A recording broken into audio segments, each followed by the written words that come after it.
Praise the lord. దేవునికి మహిమ ఘనత ప్రభావములు కలుగునుగాక. ప్రేమైనటువంటి జీవము కలిగిన దేవుని కుటుంబమా, దైవ సమాజమా, దేవుడు మనలను ప్రేమించి మరొక నూతన దినము గురువార దినాన్ని ప్రభువారు మనకు అనుగ్రహించినందుకు దేవునికి స్తోత్రం. ఈ గురువారము లేదా లక్షవారము ప్రభువారు కొన్ని విషయాలు మనకు నేర్పించాలని, మనతో ముచ్చటించాలని ఆయన ఇష్టపడుతున్నాడు. మరి అందరు సిద్ధంగా ఉన్నారా? ప్రియా దైవజనమ, చివరి వరకు జాగ్రత్తగా ఈ మాటలు వినవలసిందిగా మనవి చేస్తూ, రండి ఈ దినము కొరకు పరిశుద్ధాత్మదేవుడు మన కొరకు సిద్ధపరిచినటువంటి వాక్యాన్ని చదువుకొని దైవ ధ్యానం చేద్దాం. యెషయా గ్రంథము 9వ అధ్యాయము 7వ వచనాన్ని చదువుకుందాం. యెషయా గ్రంథము 9వ అధ్యాయము 7వ వచనంలో ఇలాగూ రాయబడి ఉంది: ఇది మొదలుకొని మితి లేకుండా దానికి వృద్ధి క్షేమము కలుగునట్లు సర్వకాలము దావీదు సింహాసనము రాజ్యమును నియమించును. న్యాయము వలన నీతి వలన రాజ్యమును స్థిరపరచుటకు అతడు సింహాసనాసీనుడై రాజ్య పరిపాలన చేయును. సైన్యములకు అధిపతియగు యెహోవా ఆసక్తి కలిగి దీనిని నెరవేర్చును. ప్రార్థన. పరిశుద్ధుడు, ప్రేమ కలిగిన తండ్రి యేసుక్రీస్తు ప్రభువా, హృదయపూర్వక కృతజ్ఞతాస్తుతులు చెల్లిస్తున్నాను. చదవబడిన వాక్యాన్ని ఇరిచి నాకు మాకు వడ్డించండి. ప్రభువా, సారాంశం తెలియచేయండి. మీరు మాట్లాడితే మేము బ్రతుకుతాము. మీరు మాట్లాడండి. నీ దాసుని పూర్తిగా మీ శిలువ రక్తంతో శుద్ధి చేసి మీ దాసుని స్వరం బోరగా తీసుకొని మీ స్వరం వినిపించమని ప్రార్థన చేస్తూ సమస్త మహిమ ఘనత ప్రభావాలు పొందమని, నీ దయగలిగిన హస్తముంచమని చిన్నమని మీ పాసానికి చేర్చుకోమని యేసు నామములో స్తుతించి ప్రార్థిస్తున్నాను తండ్రి, ఆమేన్. హల్లెలూయా. దేవునికి స్తోత్రం. ప్రభునందు నాకు అత్యంత ప్రియమైనటువంటి జీవము కలిగిన దేవుని కుటుంబమా, దైవ సమాజమా, ఆ దేవాతి దేవుడు ఏ మాట అయితే ఆయన మానవ జాతికి ఇస్తాడో ఆ మాట తూచా తప్పకుండా నెరవేర్చి చూపించే దేవుడు మనము ఆరాధించే దేవుడు. అయితే ఇక్కడ మనం చదువుకున్నటువంటి వాక్య భాగంలో గతంలో కూడా కొన్ని విషయాలు మనము ఇందులో ధ్యానం చేసినట్లు నాకు గుర్తుంది. అయితే దేవుడు ఆసక్తి కలిగి ఒక పని చేస్తున్నాడు. దేవుడు ఆసక్తి కలిగి ఒక పని చేస్తున్నాడు. ఏమిటి ఆ పని అంటే రాజ్య పరిపాలన. రాజ్య పరిపాలన అది ఎటువంటి పరిపాలన? ఈ లోకపు మనుషులు పరిపాలించే పరిపాలన, ఈ లోకులు చేసే పరిపాలన లాంటిదా అంటే కానే కాదు. నీతి న్యాయములతో కూడినటువంటి పరిపాలన, సర్వసత్యముతో కూడినటువంటి పరిపాలన, ఏ ఒక్కరికి అన్యాయము జరగని పరిపాలన దేవాతి దేవుడు భూమి మీద ఉన్న మానవ జాతికి, అలాగే ఆయా ప్రపంచాలలో ఉన్నటువంటి దేవకుమారులు, దేవదూతలు అనబడిన వారికి న్యాయమైన పరిపాలన ఆయన జరిగిస్తాను, దాన్ని స్థిరపరుస్తాను అని ఇక్కడ యెషయా ప్రవచనము ద్వారా పలకబడినటువంటి మాట, యెషయా ప్రవచనము ద్వారా, ప్రవక్త అయినటువంటి యెషయా ప్రవచనము ద్వారా, యెషయా గ్రంథము బైబిల్ గ్రంథములో ఉన్నటువంటి అధ్యాయాలన్నిటితో సరిపోల్చబడినటువంటి గ్రంథము.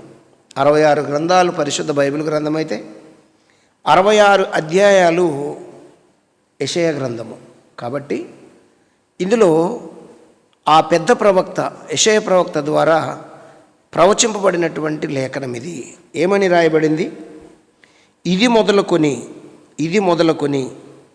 మితి లేకుండా దానికి వృద్ధి క్షేమము కలుగున్నట్లు, ఏమాత్రము గ్యాపు లేకుండా, మితి లేకుండా, పరిమితి లేకుండా. మితి లేకుండా అంటే పరిమితి లేకుండా, అంటే ఇక ఆంక్షన్లు ఉండవు.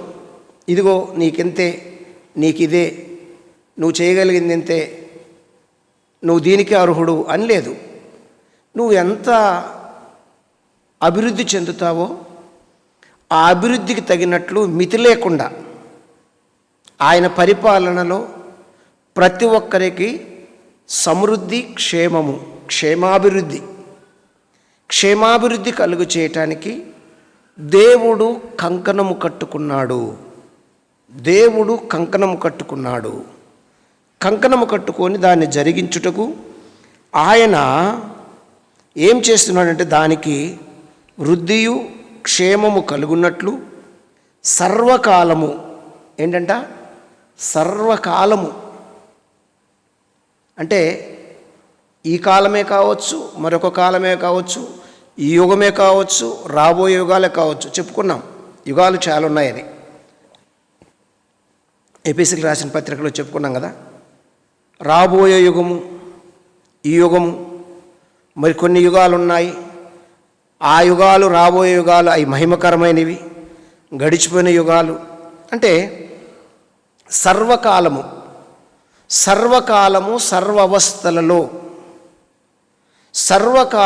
సర్వవస్థలలో ఆయన మితి లేకుండా తన పిల్లలకు తోడయుండి న్యాయము తీరుస్తూ అన్యాయ పరిపాలన ప్రవేశించకుండా, అన్యాయము ఆయన రాజ్యములోనికి చొచ్చకుండా ఆయన పని జరిగిస్తున్నాడు అని లేఖనము సాక్ష్యం ఇచ్చుచున్నది. సర్వకాలము దావీదు సింహాసనము. ఇక్కడ ఎవరి పేరు మెన్షన్ చేయబడింది అంటే దావీదు పేరు మెన్షన్ చేయబడింది. ఎందుకు అంటే దావీదు సింహాసనము, లేదంటే దావీదు సంతానములో యేసుక్రీస్తు ప్రభు పుట్టాలని మరి దేవుడు నిర్ణయించుకున్నాడు.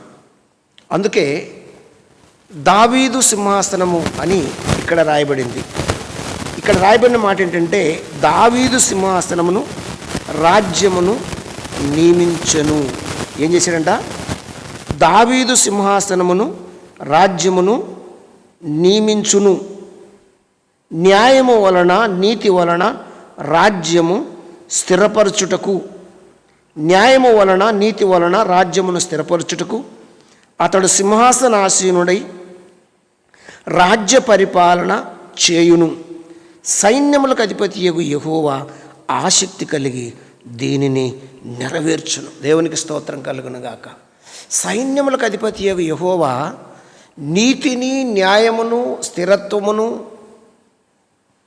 ఎవరికి ఎటువంటి లోటుపాటులు లేని రాజ్య పరిపాలన చేయాలని ఒక గురి కలిగి, ఒక ప్రణాళిక కలిగి, ఆసక్తి కలిగి ఆయన పూనుకున్నాడు.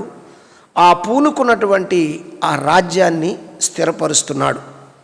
అయితే అది నెరవేర్చబడాలి అంటే ప్రస్తుతము దేవుడు ఎన్నుకున్నటువంటి ప్రజలను, దేవుడు ఏర్పాటు చేసినటువంటి వ్యక్తులను, దేవుని గురించి ఆసక్తి కలిగి ఆ దేవుడు ఏమై ఉన్నాడో, ఆ దేవుని యొక్క హృదయాభిలాష ఏమిటో తెలుసుకున్నటువంటి వ్యక్తులను ఎన్నుకొని వారి ద్వారా ఈ పని భూమి మీద జరిగించాలి.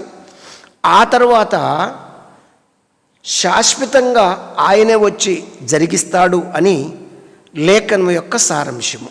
దానికి దావీదుకు సింహాసనము దేవుడు అప్పగించి, దావీదును ప్రేమించి, దావీదును గొర్రెల దొడ్డిలో ఉన్న వ్యక్తిని తీసుకొచ్చి రాజసింహాసనం మీద కూర్చోబెట్టి, తనకంటే తన సహోదరులు కొంతమంది ఉన్నప్పటికీ ఆ కుటుంబీకుల్లో అనేకులను వారి తండ్రి గారు ఇదిగో బలంగా ఉన్నాడు, సరిపోయే వ్యక్తిగా ఉన్నాడు, హైట్ వెయిట్ దేంట్లో తక్కువ లేడని ఒకరి తర్వాత ఒకరిని తన సహోదరులను తీసుకొచ్చి ప్రవక్త అయిన సమూయేలు ద్వారా అభిషేకించమని తండ్రి గారు కోరుకున్నప్పుడు దేవుడు వాటన్నిటిని సున్నితంగా పక్కన పెట్టి తిరస్కరించి, ఇంకొకడున్నాడు వాడిని పిలిపించు అని సమూయేలు ద్వారా చెప్పించి, ఈడేనా ఇంకెవరు లేరంటే ఒకడే ఉన్నాడండి, వాడు పనికిరాని వాడు గొర్రెల దొడ్డిలో ఉన్నాడని తండ్రి చెప్పినప్పుడు, లేదు పిలిపించు అని పిలిపించినప్పుడు దేవుడు చూసి అతడు వస్తున్నప్పుడు ఇదేంటో కాస్త చిన్నవాడులాగున్నాడు, బలహీనులాగున్నాడని ప్రవక్త అయిన సమూయేలు మానసికంగా మనసు రీతిగా ఆలోచిస్తున్నప్పుడు దేవుడు కలుగ చేసుకొని, ఇదిగో సమూయేలు, ఇతడే నేను ఎన్నుకున్న కుమారుడు, పైరూపం చూడకు, నేను అంతరంగము చూస్తాను అని దేవుడు ప్రవక్తకు తెలియచేసి ఆ వస్తున్న వ్యక్తిని అభిషేకించి సింహాసనం ఎక్కించాడు దేవుడు. దేవునికి స్తోత్రం కలుగును గాక. అంటే దేవుని ప్రణాళిక ఎంత గొప్పదో చూడండి దైవజనాంగమా. ఆ దావీదును సింహాసనం ఎక్కించి ఆ సింహాసనము ద్వారా మళ్ళీ మరొక వాగ్దానం చేస్తున్నాడు. సింహాసనాసీనుడైనటువంటి దావీదు పరిపాలన చేస్తున్నటువంటి దావీదు రాజుతో దేవుడు ఒక మాట చెబుతున్నాడు. ఏమిటి ఆ మాటని మనం జాగ్రత్తగా గమనిస్తే ప్రియా దైవజనమా, సమూయేలు 2వ గ్రంథానికి వచ్చేద్దాం. సమూయేలు 2వ గ్రంథంలో అక్కడ మరి దేవుడు దావీదుకు ఏం మాట ఇస్తున్నాడో ఒకసారి మనము చూడగలిగితే అక్కడ ఒక మాట చూడండి. 11 నుండి కొన్ని వచనాలు మనము చదవాల్సినటువంటి అవసరం ఉంది. సమూయేలు 2వ గ్రంథము 7వ అధ్యాయము 11 నుంచి 16 వచనాల వరకు మనము జాగ్రత్తగా గమనిస్తే అక్కడ కొన్ని విషయాలు మనకు కనబడుతూ ఉంటాయి.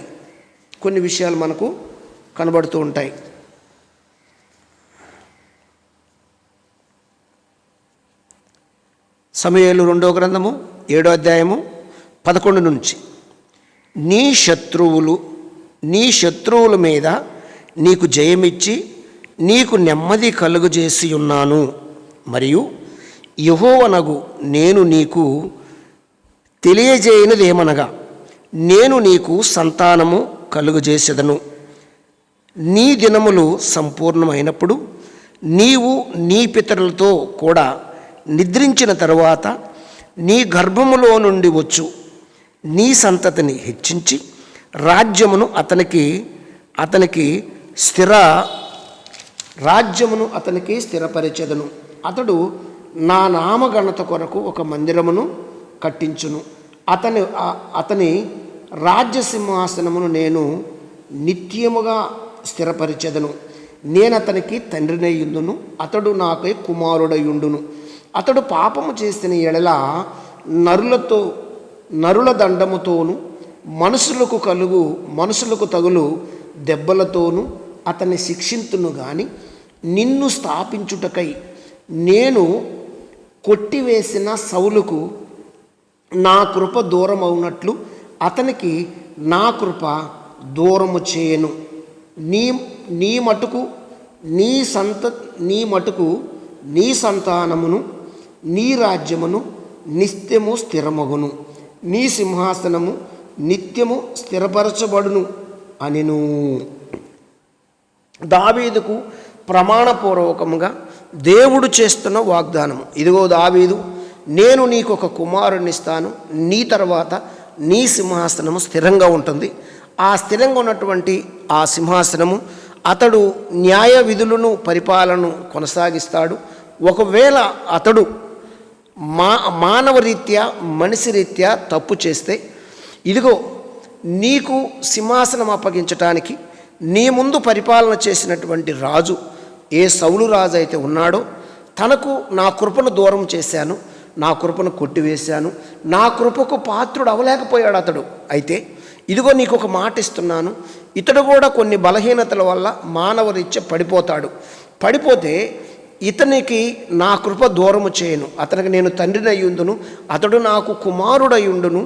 ఎందుకంటే నీకు మాట ఇస్తున్నాను, నీ రాజ్యమును స్థిరపరచుటకు, నీ రాజ్య పరిపాలన జరిగించుటకు నేను ఒక ఆసక్తి కలిగి ఒక కార్యము చేయబోతున్నాను అని తండ్రి అయిన దేవుడు, లేదంటే యేసుక్రీస్తు ప్రభువారు దావీదుకి ఇచ్చిన మాటను నెరవేరుస్తూ వచ్చినటువంటి విషయాన్ని మనము చూస్తున్నాము. దైవ జనాంగమ మరొక మాటను చూస్తే అదే 2 సమూయేలు గ్రంథంలో 23వ అధ్యాయానికి వస్తే ఒక మాట కనిపిస్తుంది. 23వ అధ్యాయం చూడండి. 23వ అధ్యాయంలో మొదటి నుండి చూస్తే అక్కడ కొన్ని మాటలు కనిపిస్తున్నాయి. మొదటి నుంచి దావీదు రచించినటువంటి చివరి మాటలు ఇవే. యెషయా కుమారుడగు దావీదు పలికినటువంటి దేవోక్తు ఇదే. యాకోబు దేవుని చేత అభిషిక్తుడై మహాసత్యము మహాధిపత్యము నొందినవాడును, ఇశ్రాయేలుకు స్తోత్రగీతములు మధురగానములు చేసినటువంటి గాయకుడును దావీదు పలికిన దేవోక్తి ఇదే. యెహోవా ఆత్మ నా ద్వారా పలుకుచున్నాడు, ఆయన వాక్కు నా నోట ఉన్నది. ఇశ్రాయేలు దేవుడు సెలవిచ్చుచున్నాడు, ఇశ్రాయేలుకు ఆశ్రయదుర్గమైన వాడు నా ద్వారా మాట్లాడుచున్నాడు. మనుషులను ఏలు నొకడు పుట్టును, అతడు నీతిమంతుడై దేవుని యందు భయభక్తులు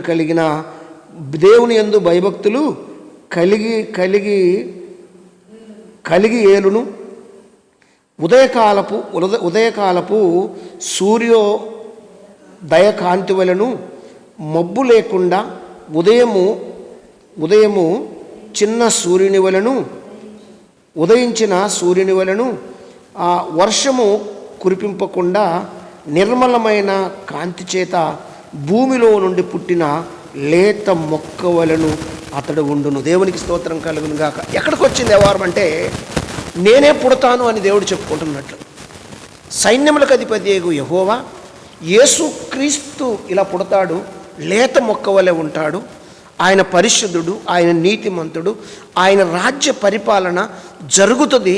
ఆయన మాట ఇచ్చాడు, ఆ మాట తప్పడు. ఎందుకంటే నా నోట పలికిన మాటలు ఇవి.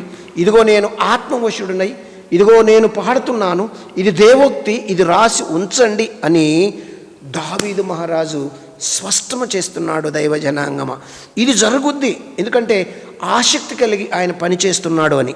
చూడండి ప్రియ దైవజన్మ, లూకాసు వార్తలో చూస్తే ఒక మాట, త్వరగా సమయం అవుతుంది కాబట్టి మనం ముందుకెళ్దాం. లూకాసు వార్తలో చూస్తే 1వ అధ్యాయము 32వ వచనము లేదంటే 31 నుంచి చూద్దాం. లూకాసు వార్త 1వ అధ్యాయము 31వ వచనం నుంచి చూస్తే, ఇదిగో నీవు గర్భము ధరించి కుమారుని కని ఆయనకు యేసు అను పేరు పెట్టెదవు. ఆయన గొప్పవాడై సర్వోన్నతుని కుమారుడు అనబడును. ప్రభువైన దేవుడు ఆయన తండ్రి అయిన దావీదు సింహాసనము ఆయనకిచ్చును. ఆయన యాకోబు వంశస్థులను యుగయుగములను ఏలును. ఆయన రాజ్యము అంతములేనిదై ఉండునని ఆమెతో చెప్పాను. దేవునికి స్తోత్రం కలుగును గాక. ఇక్కడ దావీదు సింహాసనము ఆయనకిచ్చును, ఆయన యాకోబు వంశస్థులు ఏలును. ఆయన రాజ్యము అంతము లేనిదంటే స్థిరము లేక, అది అస్థిరము కానిది, కలకాలాలు స్థిరంగా ఉంటుంది. ఆయన స్థిరపరుస్తాడు అనే మాట నెరవేర్చే దేవుడు ఎవరు అంటే ఆయన పేరే నజరేయుడైన యేసుక్రీస్తు ప్రభువారు. కాబట్టి ప్రియ దైవజన్మ, ఈ విషయాన్ని జాగ్రత్తగా ఆలోచించి మన దేవుడు మాట ఇచ్చి నీతి రాజ్యాన్ని స్థాపించే దేవుడి మీద మనం ఆధారపడి ఏం చేయాలంటే ఆయన రాజ్య సింహాసనం కొరకు, ఆ నీతి పరిపాలన కొరకు మనం కనిపెట్టి ప్రార్థన చేసి ఆ నీతిని స్థాపించే వాళ్ళగా నన్ను ఎన్నుకున్నాడు. ఒక దావీదుని ఎన్నుకున్నాడు. ఆ దావీదు ద్వారా ఈ కార్యాలు జరుగుతాయని, దావీదు దేవుని హృదయానుసారుడని దేవుడు గమనించి ఎన్నుకున్నాడు. కాబట్టి అది ఆ దావీదు అంత పట్టుదలతో పనిచేశాడు. అయితే ఈరోజు నన్ను కూడా ఎన్నుకున్నాడు దేవుడు. నీవు నేను ఆయన ఆలోచన విధానాన్ని గమనించి భక్తిని కొనసాగించాలి. మూలవాక్యం చదువుకుందామా? యెషయా గ్రంథం 9:7 ఇది మొదలుకొని మితి లేకుండా దానికి వృద్ధియు క్షేమము కలుగునట్లు సర్వకాలము దావీదు సింహాసనమును రాజ్యమును నియమించెను. న్యాయము వలన నీతి వలన రాజ్యము స్థిరపరచుటకు అతడు సింహాసనాసీనుడై రాజ్య పరిపాలన చేయును. సైన్యములకు అధిపతి యెహోవా ఆసక్తి కలిగి దీనిని నెరవేర్చును. ఆయన రాజ్యాన్ని నీతిని స్థాపించుటకు, తన పిల్లలను ఆశీర్వదించుటకు ఆసక్తి కలిగి పనిచేస్తున్నాడు. ఈరోజు ఆయన పేరు పెట్టుకున్న మనము, ఆయన బిడ్డలమని చెప్పుకుంటున్న మనము నీతిని, న్యాయాన్ని, లేఖనానుసారమైనటువంటి భక్తిని కొనసాగుతూ ఆయన హృదయవాంఛ తీర్చేవారిగా ఉండాలి. అందుకే ఆయన హృదయాభిలాష అయి ఉన్నది, ఆయన అభిష్టమై ఉన్నది ఈ యొక్క నీతిని, న్యాయాన్ని తన పిల్లలకు ఇవ్వటానికి తండ్రి అభిష్టమాయను అని పౌలు భక్తుడు ఎఫెసీయులకు రాసిన పత్రికలో చెబుతాడు. అంటే ఆయన హృదయాభిలాష, హృదయ కోరిక మరి నెరవేర్చుటకు సిద్ధమేనా? దయచేసి లేఖనానుసారమైనటువంటి ఆ సత్యమును మనం అనుసరిస్తూ ఆయన రాజ్యాన్ని స్థిరపరచడానికి ఆసక్తి కలిగి పనిచేయాలని దేవుడు ఆశపడుతున్నాడు. చూస్తూ ఉండండి. ఇంకా ఈ అంశం మీద మరొక ఉదయకాల ధ్యానం కూడా చేద్దాము. ప్రార్థన చేసుకుందాం, సమయం చాలా ఎక్కువైపోతుంది. రండి ప్రియ దైవజన్మ, దయచేసి కళ్ళు మూసుకొని ప్రార్థన చేద్దాం. పరిశుద్ధుడు, ప్రేమ కలిగిన తండ్రి, స్తోత్రాలు, కృతజ్ఞతలు చెల్లిస్తున్నాను.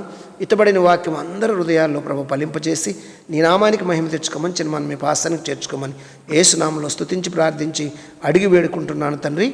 ఆమేన్. God bless you. దేవుడు మిమ్మల్ని దీవించి ఆశీర్వదించును గాక. ఆమేన్.